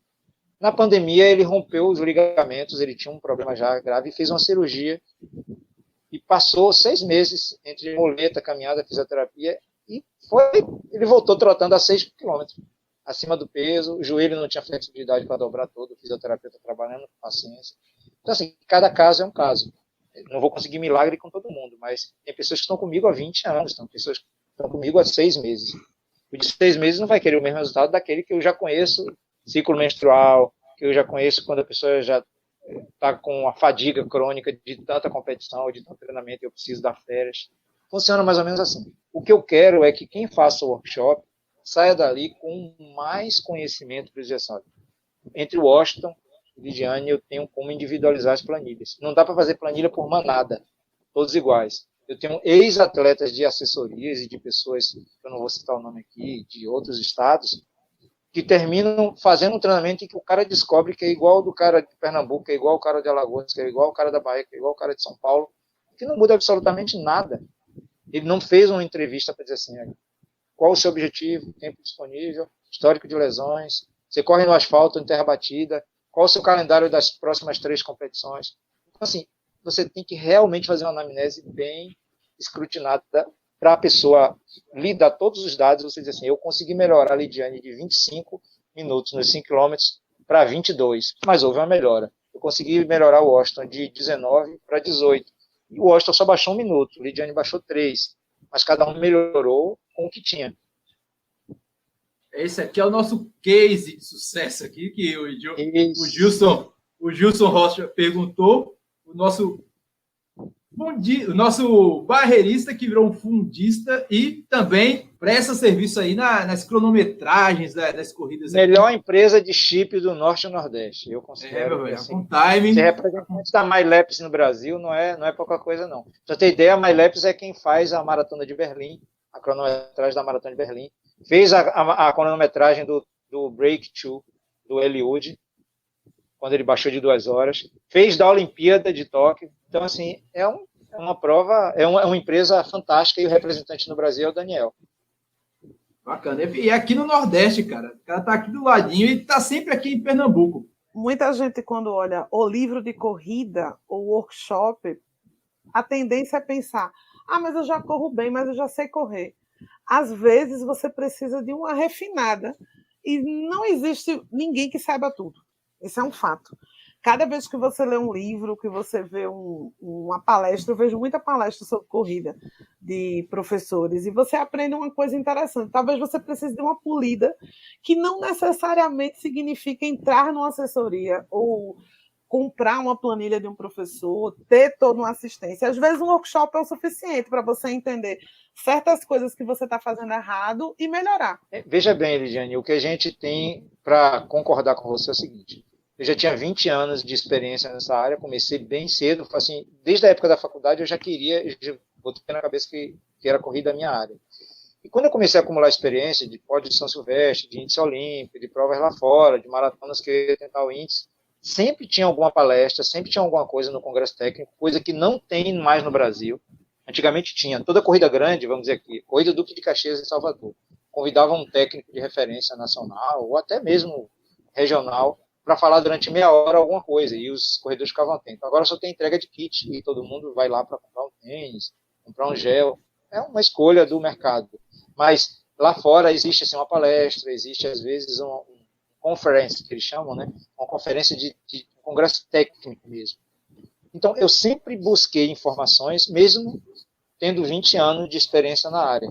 E quando eu encostava, assim, eu ia para hotel de elite, obviamente, nessas provas, né? Meia Maratona do Rio, Pampulha, São Silvestre, a organização da prova me convidava, e eu ficava junto dos treinadores que são considerados os melhores do Brasil, então muitos dos melhores, eu conseguia ficar conversando ali no café da manhã e sempre buscando a informação, perguntava aquilo que ou eu não sabia ou estava em dúvida, ou eu achava que era de um jeito e queria ouvir a opinião de outro. Então tinha Adalto Domingues, tinha Dr. Henrique Viana, que treinou Frank Caldeiro, Adalto treinou Marilson, tinha Carlos Alberto Cavalheiro, tinha Cláudio Castilho, todos esses, que aqui no Nordeste nós temos Marciano, temos Bimbo, tem o Daniel, tem o Josa na Paraíba, tem o Pedrinho, tem um monte de gente que eu podia citar, aqui na Bahia tem vários como referência, né? Se eu fosse estar aqui, são mais de 20 treinadores que eu tenho um ciclo de amizades e que digo assim, esse cara pode me dar uma boa informação. Se eu posso aprender com alguém da minha área, por que alguém que ainda não abriu um livro, alguém que não assistiu tanta palestra, não vai aprender? Eu acho que a pandemia chegou para isso. Muita gente que não sabia nem cozinhar começou a aprender com o curso, e hoje em dia até abriu doceria, abriu entrega de delivery, porque se identificou naquilo. Eu tenho uma sorte e a felicidade de 6, agora o 7º, corredores meus de elite, que não tinham, alguns não tinham estrutura nem de ter o ensino médio, consegui conversar com eles e dizer, rapaz, o conhecimento é importante, quando vocês pararem de correr, uma hora você vai precisar de trabalhar com uma coisa que remunere melhor. E 6 desses vários que eu treinei se formaram em educação física e hoje estão trabalhando com assessoria. Então, para mim é um orgulho poder conversar com eles hoje, passar o conhecimento, e às vezes ele chega para um aluno dele e diz, esse aqui é a minha referência, o cara que me botou no esporte, é o cara que eu sigo a linha de raciocínio deles. Aí eu vejo o Daniel, que já treinou atleta, tem uma assessoria, incentivei ele a montar uma assessoria na pandemia, porque as corridas pararam, né? Não tinha chip, não tinha nada. Eu falei, Daniel, você é um treinador, você é um cara que tem conhecimento de causa, você é um corredor. Então, assim, a gente sempre está trocando informação. Informação nunca é demais, informação é poder. A gente consegue sempre ganhar alguma coisa com informação e até desvendar o que não é informação, o que não é conhecimento, o que não é sabedoria. Porque existem 3 graus, né? A informação, o conhecimento e a sabedoria. Em geral, a sabedoria te leva a mostrar que você não conhece tudo, que você não sabe de tudo, que você tem sempre a aprender. E aquela pessoa que só tem informação, diz, eu já tenho muita informação, não preciso de mais nenhuma, não. Só colocar em prática. Infelizmente é assim no Brasil. Mas tem muita gente que pensa diferente, e por isso que eu acho que vai ser um sucesso o Workshop Nordeste, porque todos os outros cursos que eu fiz lotaram e a gente está com a carência de algum tempo de ter esse tipo de informação. E você pode assistir também no conforto do seu lar, né? Imagine, no online você está em casa, como eu estou aqui, eu estou assistindo, posso mandar uma pergunta, vai ter um mediador, que fulano de tal, lá de Carpina, mandou uma pergunta aqui, como é que você faz o teste de 3 km com um atleta que está com uma lesão? Você adia o teste, ou você faz um treinamento regenerativo, como é que você faz, indica o fortalecimento? Então, assim, as perguntas via online, as perguntas presenciais, a gente vai abrir um espaço para poder falar isso. Por isso que 12 horas eu acho que até a gente vai completar uma parte disso. Só que o melhor da história, eram os 50 primeiros inscritos, mas agora eu consegui dividir em 2 grupos, os 100 primeiros inscritos, e eu acho que vai acabar logo, vão ganhar uma mentoria de 30 dias com o meu WhatsApp direto. Então, ou seja, acabou o curso, a pessoa pode tirar as dúvidas no meu WhatsApp privado.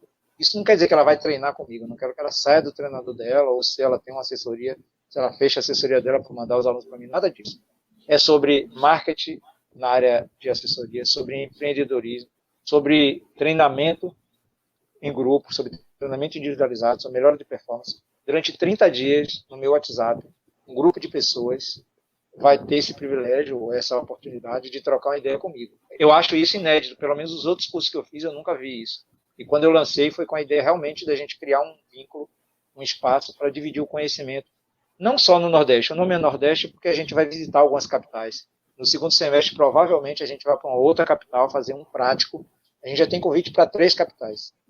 A gente vai escolher um próximo e transmitir por streaming e coincidir com um grande evento na época, que tenha no domingo, para a gente aglomerar o maior número de pessoas.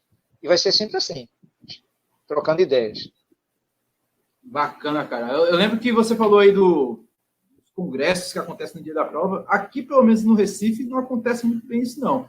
Mas em João Pessoa, teve a Maratona Internacional de João Pessoa, teve isso, e a meia Maratona Internacional de João Pessoa aconteceu praticamente uma semana, não foi, Lidiane? E workshop e treinadores. O próprio Marcelo Avelar, que foi um dos campeões da prova, no ano de 2021, que a gente está em 2022, participou como palestrante. Enquanto tu estava lutando lá para pegar teu kit, eu estava assistindo. Não, nesse dia eu estava no caso específico da meia, eu estava no Rio de Janeiro. Eu fui eu senti no ar que eu estou conhecendo Lidiane hoje, mas assim, eu senti no ar que Lidiane é meio debochada pro seu lado. É debochada demais, ela gosta de... Principalmente quando a gente está ao vivo. Ela é uma gracinha. Né?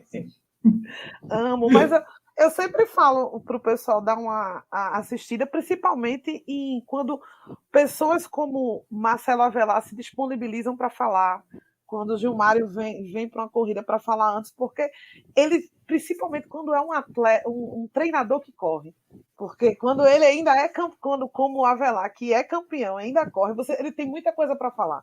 E você nunca vai saber tudo. Então, concilia bem a prática com o conhecimento teórico. Porque muitas das coisas que a gente aprende convivendo em grupo de corrida e com corredor são mitos, na verdade. Eu peguei um livro muito antigo que eu comprei como se fosse novo, na verdade, dizendo que o melhor alongamento era alongamento estático. 2 livros depois que eu li, estava dizendo, olha, o melhor é dinâmico. Então, as coisas mudam. E quando você tem a oportunidade de ter um workshop agora, de 2022, você vai atualizar o que você acha que está certo. Às vezes, a medicina, do mesmo jeito que a medicina evolui, a medicina esportiva também. O conhecimento que há 5, 10 anos atrás de corredores, ele era dado como uma verdade absoluta, hoje não é mais. E talvez você esteja se machucando porque está fazendo do método antigo, que também não é culpa do professor de 10 anos atrás. Há 10 anos atrás ele tinha aquilo como conhecimento certo. E agora já mudou, precisa atualizar. O que você acabou de falar aí em relação a alongamento, só um exemplo. Em 2002 eu tomei um curso em Cuenca e um dos palestrantes, eram 8 palestrantes, falava em calentamento dinâmico. O curso era todo em espanhol e ele dizia, na Espanha a gente não faz alongamento estático, a gente faz calentamento dinâmico. Que se você for olhar ao pé da letra, é a mobilidade articular, que hoje mudou de nome. Como o HIIT mudou de nome, mas Emil Zatopek fazia em 1952. É o treinamento intervalo que ele já fazia. 50 de 400, na época a carga dele era para esse nível, porque ele corria 5, 10 e maratona. Só que o HIIT hoje mudou, tem HIIT de 20 segundos por 20, que é o Tabata, o 30 por 30. Tem métodos, ou modelos de treinamento, na verdade, que se encaixam no fartlek. Muda o nome para HIIT. Então, quando você fala de alongamento hoje, falam que é prejudicial, e num livro de 10 anos atrás você comprou com um novo, há 15 anos atrás já se falava na Europa de que alongamento estático não era, e no Brasil as revistas diziam, se você não fizer alongamento antes, você pode machucar. E quando você vinha com essa verdade e colocava para as pessoas, dizia, esse cara aí é um perdido, ele nem sabe que é alongamento, que tem que alongar antes da corrida. Se você for olhar um queniano, eu vi os quenianos na meia do Rio, eles não alongam nada antes da prova. Não aquele trotezinho mentiroso lá, não nada, acabou a prova, não fica lá esticando. Então, assim, foi um paradigma que se criou. E para quebrar isso aí foi muito difícil. Porque os primeiros que foram mostrar uma verdade diferente do que era praticado, eram tidos como um louco, atrasado. Esse cara nem estudou, não deve ter nem abrir um livro, porque não sabia que alongamento é importante para correr. Na verdade, ele é contraproducente. Todo treinamento de força, ele é contraproducente a um treinamento de flexibilidade. Só que você explicar isso falando de fisiologia, você vai dar um nó na cabeça de quem não precisa nem aprender isso. Na verdade, você tem que dizer, olha, eu confio nesse profissional aqui porque ele é atualizado, porque ele está sempre up to date, ele está o tempo todo sabendo o que é que está rolando, ele se questiona, ele muda aquilo que ele tem como conceito fixo, né, a tal da metamorfose ambulante, e coloca para a gente o que há de mais atualizado. E dá uma palmatória, se por acaso ele disse há 10 anos atrás que alongamento estático era importante. Admitir é importante, o erro, né? Também é um sinal de humildade também. Professor, Gilson está aqui fez 2 perguntas, eu vou fazer logo a primeira aqui. Ele quer saber se é possível conciliar treinamento de 800 e 400 metros. Aí a gente vai falar um pouco de valências físicas, né? Vai invadir um pouco de fisiologia. 400 metros é uma prova basicamente de potência lática, ou seja, a quantidade de ácido lático nessa distância é absurda. É talvez das provas, o 400 ou 400 barreira, que tem a maior presença de ácido lático, em altíssimas dosagens. Então, o nível de lactato é lá em cima. 800 metros ele já traz um pouco de lactato, um pouco não, né? Bastante lactato, bastante presença de ácido lático, só com um pouco mais de potência aeróbica. Então, já entra um trabalho aeróbico. Dá para conciliar? Dá. Agora, depende muito do nível. Se você chegar no nível olímpico, dificilmente você vai ver o campeão de 400 metros correr 800 e entrar na final. Nem entra, ele nem arrisca. Ou corredor de 800, especialista de 800, ele vai para o 400, ele é eliminado logo nas primeiras baterias, a não ser que o cara seja um fenômeno. Por exemplo, você tinha o Michael Johnson, que era corredor de 200 e de 400. Ele não corria os 100.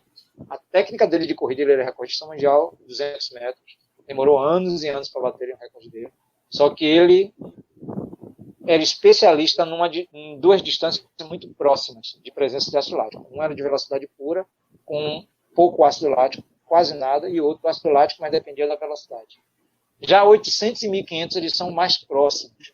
Eles têm mais uma característica de aeróbico, de potência aeróbica. Eu acho muito mais fácil conciliar 800 e 1500 do que 400 e 800. Mas tudo é possível. Se o nível for baixo da prova, você pode correr até 100 metros. Por exemplo, o Daniel, não que o nível seja baixo, mas o Daniel correu o 1.500 agora numa prova Norte-Nordeste. Agora no Nordeste. E ele ia correr os 5.000 e, por acaso, tinha que ir para Carpina. Viajar a noite toda no sábado, porque tinha prova domingo de manhã para ele trabalhar. Veja como é a vida desse corredor que trabalha em organização de prova. Ele me disse, Estava correndo em Carpina. Pois é, aí botaram ele no 4 por 400. Apesar de ele estar treinando para a prova de 5.000, para completar o revezamento de Alagoas, botaram no 4 por 400. E ele foi lá, correu, acha que correu tipo 1 em 1 ou 1 cravado, e correu bem, entendeu? E conseguiu medalha, acho que foi bronze o revezamento de Alagoas, se eu não me engano. É possível, mas se ele fosse para um Troféu Brasil, ele ia tomar cacetada dos caras que correm para 51, para 52, para 49, entendeu? Outra pergunta que o Gilson fez aqui é se existe algum estudo sobre o percentual de melhora de performance para corredores de 800 metros com a inclusão do trabalho de força. Nossa, estou quase na faculdade aqui. Que pergunta específica, rapaz. O trabalho de força, ele vai de 100 metros a ultramaratona. Depende muito da potência que você vai trabalhar. Isso vai ser dado no workshop. Ou seja, se eu tenho um corredor de 5 quilômetros e tenho um corredor de maratona, o trabalho de força feito ou na academia ou com calistenia. Calistenia, eu estou xingando alguém aí? Ou preciso explicar? Não, calistenia, a gente sabe, trabalho com o uso do próprio corpo. Isso. Então, assim, eu posso trabalhar com o uso do próprio corpo, ou trabalhar com musculação, ou pilates, qualquer outro treinamento de força, mas o que vai mudar é a potência do trabalho, ou seja, o percentual de intensidade que eu vou colocar naquele treinamento. O número de dias por semana, a fase do treinamento, tudo isso muda. Mas ganho certo. Fora prevenção de lesões, fora você disputar uma chegada, às vezes você melhorar na chegada, fora subir ladeira melhor. Tem N vantagens do treinamento de força. Tem que saber conciliar. Isso é o princípio básico, né, professor? Conciliar o treinamento de força com qualquer tipo de atividade, seja marcha atlética, corrida de rua, corrida na pista. O treinamento de força é essencial para qualquer uma dessas atividades, né? Sim, sim, sim. Agora, sim, na própria corrida, você pode fazer num ambiente fechado, aberto, numa sala de musculação, na calistenia, como a gente falou, mas você pode também fazer na própria corrida. Treinamento de rampa, treinamento de areia fofa ou de areia dura, treinamento de grama alta, treinamento de pissarra, aquela areia do interior de terra batida que é meio solta, treinamento pliométrico, que é você fazer o trabalho de corrida com salto, num banco, com o próprio educativo, que pode servir para isso quando bem feito, num piso agradável. Então, assim, tem várias formas de você fazer o trabalho de força dinâmica. Não precisa ser só na sala fechada. Agora, numa sala de musculação, ou numa sala de calistenia, ou um outro trabalho que envolva peso, halteres, caneleira e tal, é muito rico, é muito interessante. Bacana demais. Lidiane, a gente vai chegando quase ao fim do mais um episódio do podcast Papo Corrida. Eu tô com uma pena danada de clicar aqui e encerrar a transmissão, porque tá fantástico, velho. É uma aula, mas essa aula tem que ser completada lá no Workshop Nordeste. Sim, sim. Nos dias 13, 14 e 15 de maio. Eu já vi que eu já comecei a fazer a minha inscrição aqui. E eu vou acabar dizendo o básico que eu sempre digo, tanto nos textos que eu escrevo para o site, para o Pernambuco Running, como por aqui, pelo podcast. Conhecimento nunca é demais. Às vezes as pessoas te ensinam errado, você está fazendo errado, e corrida de rua não é para sofrer, não é para sentir dor. Você pode sentir um incômodo porque você se esforçou, mas se está doendo, está errado. Então, não custa nada ler, não custa nada procurar informação. Ninguém sabe tudo e está aí uma oportunidade de aprender um pouco mais, principalmente para pessoas como eu, que não tem tanto tempo para se adequar numa assessoria, não tem tempo para ser acompanhado de fato por um professor. Aí você não quer ficar fazendo errado, quer melhorar, mas não sabe como. Então, busca a teoria, custa nada, né? Custa bem baixinho, por sinal. Teoria e prática, cara. Duas coisas da sua fala que eu não posso deixar escapar aqui. Primeiro é o seguinte, a gente está tentando não formar corredores que queiram prescrever treinamento e ganhar e exercer ilegalmente a profissão. A gente quer amenizar o estrago daqueles que não têm condição ou preferem que seja dessa maneira ou têm a corrida não como esporte principal. Às vezes ele quer fazer a corrida, mas ele tem que fazer academia, musculação, quer pedalar, quer nadar, e na corrida ele tem muito pouca informação, então ele pode ter uma informação maior. Aí tem aquele corredor que quer melhorar, quer dar um upgrade no seu tipo de corrida, ele quer fazer uma prova, baixar uma marca, ótimo, perfeito. Só que você falou uma frase interessante, se tem dor, tem alguma coisa errada. Eu tenho alguns textos lá no Instagram, eu convido o pessoal a dar uma visitada lá no Instagram da gente, tem um texto que a gente fala sobre no pain, no gain, não, é no brain, no gain. Se você não usa brain, em inglês é cérebro, então, se você não usa o cérebro, não vai ter ganho. A dor, ela pode vir agregada ao movimento, à execução. O sofrimento, ele é opcional. Porque às vezes a lesão pós-treino, o tratamento de um dia para o outro de recuperação, tudo isso você pode fazer, agora não. Se doeu, eu não aguento nem descer uma escada, é porque o treino foi legal. Então, faltou brain. No brain. Você não vai ter ganho a longo, nem médio e longo prazo. Ouviu, né, Washington? Ouviu bem, né? Houve uma fase aí que o meu amigo saía com muita dor e dizia, não, é isso mesmo, né? E eu dizia, não tá legal, porque a ideia da corrida de rua é ser um esporte que te dê prazer. Se você vai competir, talvez você sofra um pouco para chegar a um bom resultado. Mas daí, se tá doendo muito, bicho, procura ajuda, procura conhecimento. Eu tô num grupo do Limbo, que é aquele grupo que estou no grupo do exemplo aí de Washington, que na segunda eu estou muito cansada, porque eu trabalho no fim de semana, e eu tenho que parar no sábado para descansar, porque eu preciso trabalhar no domingo na própria corrida. Então, é difícil eu me adequar a uma assessoria. Eu procuro conhecimento. Eu vou lendo para tentar fazer o que eu posso, o melhor que eu posso diante do que eu tenho. Se você tem um workshop com tudo pronto junto, é melhor.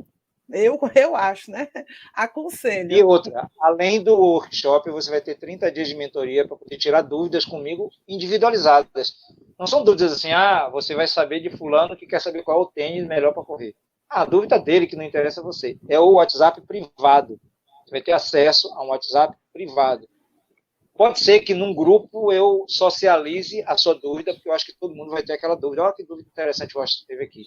Mas a sua dúvida individualizada durante 30 dias, tem gente que vai me perguntar 30 dias seguidos, tem gente que vai fazer uma pergunta do dizer, cara chato, não quero nem mais ir lá. Tudo bem, mas eu estou 30 dias disponível, aí depois daí é só você contratar.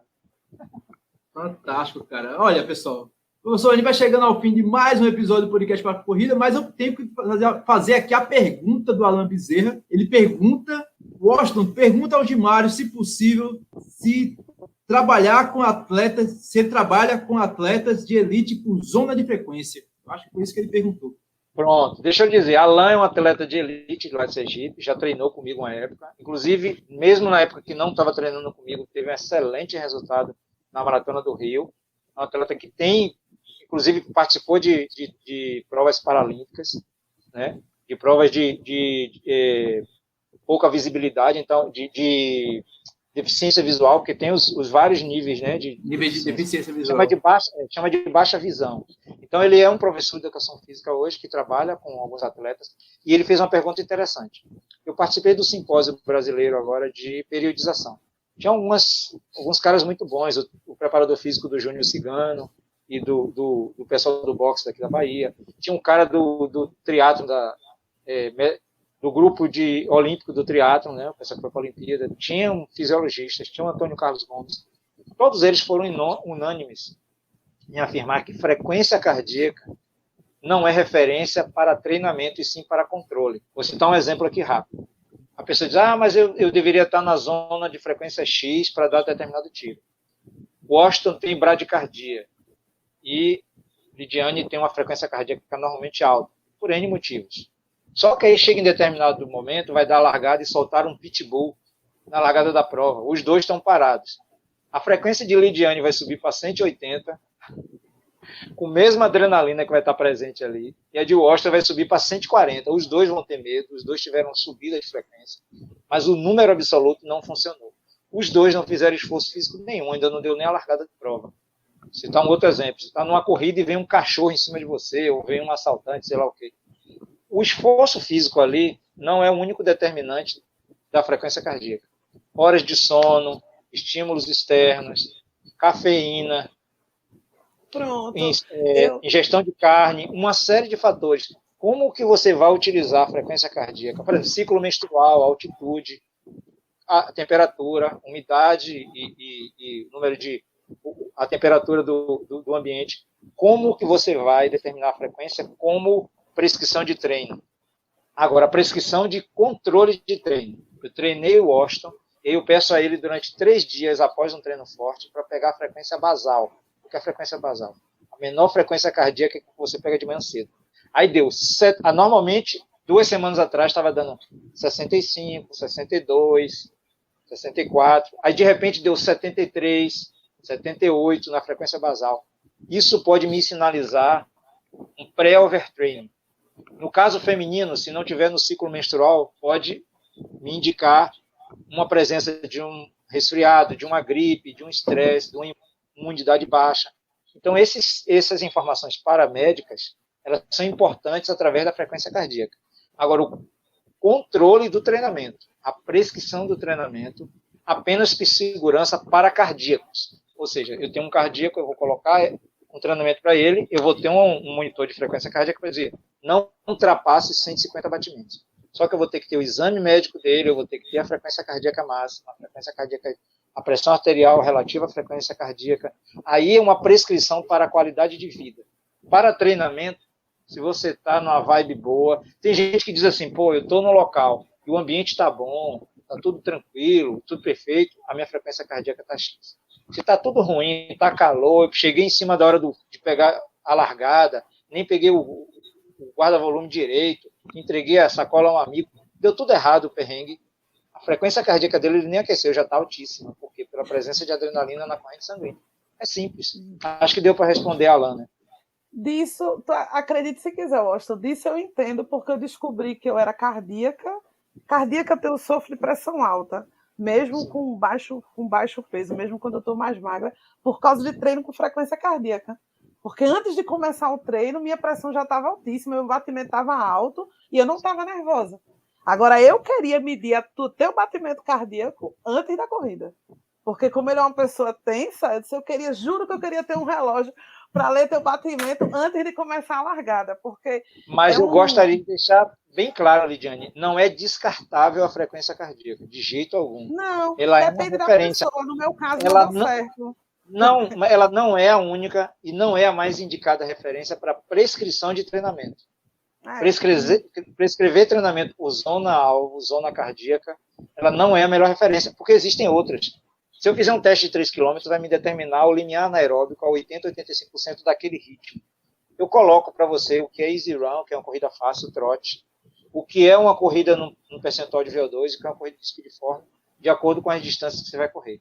Ah, mas a frequência cardíaca dele, use a frequência que vai dar uma referência X em fulano, uma referência Y em Beltrano, para a mesma velocidade. Bacana. Agradecer aqui a presença do professor Marciano Barros, um dos nossos heróis aqui em Pernambuco. Ave Maria, esse aí é forte. Ele está aqui parabenizando o professor Gilmário pelas excelentes explanações e tenho certeza que o simpósio será um sucesso. Abraço a toda a equipe do Perrun. Eu estou com saudade dele, ele que estava aqui semana passada, fez um excelente resultado aí com o Justino Pedro. O Justino Pedro que foi campeão dos 5.000 e dos 10.000 metros aqui no nosso Pronto, o Marciano é um exemplo de treinador de elite que tem um grupo muito bom de amadores, faz um trabalho muito bom, Marciano Barros da assessoria, e tem um grupo de elite forte há anos. Eu trabalho com Edson Amaro, trabalho com o Justino, já acompanho há muito tempo, a gente já teve parceria, inclusive o Justino já passou 3 meses aqui em minha casa na época, e que ele estava se adaptando, voltando a treinar. Edson também já fez treinamento de altitude comigo. Obviamente, quem prescrevia o treino era Marciano, a gente só fazia estar ali na mesma casa. Mas, assim, é um cara que, além do conhecimento teórico, conhecimento prático, tem um senso de humanidade muito grande, porque trabalhar com atletas de elite, hoje em dia no Nordeste, você tem que ter muito, muito coração, viu? Você tem que gostar muito daquilo ali. Incrível, incrível, incrível. E o trabalho que ele fez com o Justino na pandemia é um trabalho não é de treinador, é de pai. Porque, assim, sim, o danado que ele me fez chorar com aquela reportagem do Esporte, viu? Foi demais, foi demais. Professor Gilmário, a gente vai chegando quase ao fim do episódio aqui. Quais são as considerações finais para esse workshop aí? Lembrando, pessoal, que não é somente em Maceió, tá? Presencial vai ser em Maceió, mas para quem está em Recife, Olinda, João Pessoa, até mesmo em Maceió, quem não puder ir presencialmente, pode realizar ele no conforto do celular. É só ligar a TVzinha, participar lá do aplicativo que vai ser liberado e acompanhar as explicações do grande professor Gilmário Mendes. Professor, desde já, muitíssimo obrigado pela sua participação aqui e o espaço é todo seu para... Eu vou ser rápido, assim, agradecer o espaço que vocês estão colocando, o Daniel que intermediou essa parceria que o Perrun está tendo com o evento. Para ser sincero, o custo-benefício desse evento, ele só pode chegar a esse valor porque a gente vai dissipar entre as pessoas que vão no online. Porque se ele fosse só presencial, para bancar, não a qualidade só do conteúdo, mas tudo que a gente vai apresentar, testes com distâncias diferenciadas, teste de 3 km, teste de 5 de 1 km, que é uma novidade, você não vai ver em livro nenhum. É uma coisa recente que eu vim testando em mais de 200 atletas, de amadores recreacionais de emagrecimento, até atletas de elite.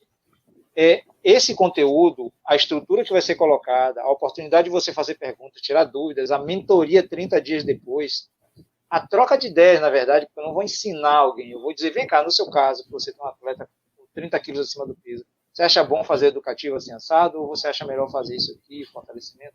Então eu vou poder, pós-curso, aquele pós-venda, né, o pós-curso eu vou poder fazer esse contato com as pessoas. E eu acredito que dentro em breve, que a pandemia terminou afastando a gente, pessoas como Alan, como Marciano, como outras pessoas que eu não estou vendo a relação do nome aqui, que vão assistir também depois a live, terminou afastando a gente. O atletismo, a corrida de rua é uma comunidade.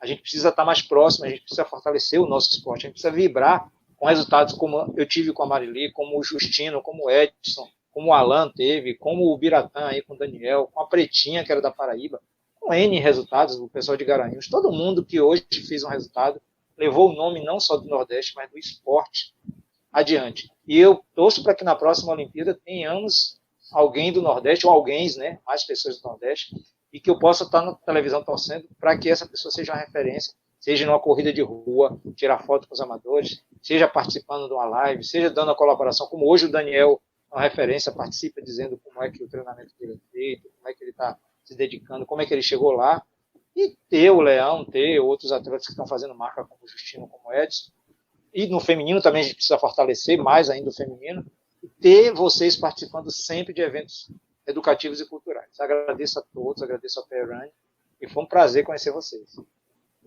Bacana. E Lidiane, as suas considerações finais. Já vou falar de novo. Façam curso, leiam, busquem informação, tentem melhorar sempre, porque tudo na vida é mutável e não vai ser diferente com a corrida de rua. E até semana que vem com outro episódio que a gente não sabe o tema ainda. Tudo aqui é feito por osmose, mas é tudo feito com carinho e a gente é limpinho, viu? A gente vai ficando por aqui. Um beijo, um abraço e tchau. Fique com Deus.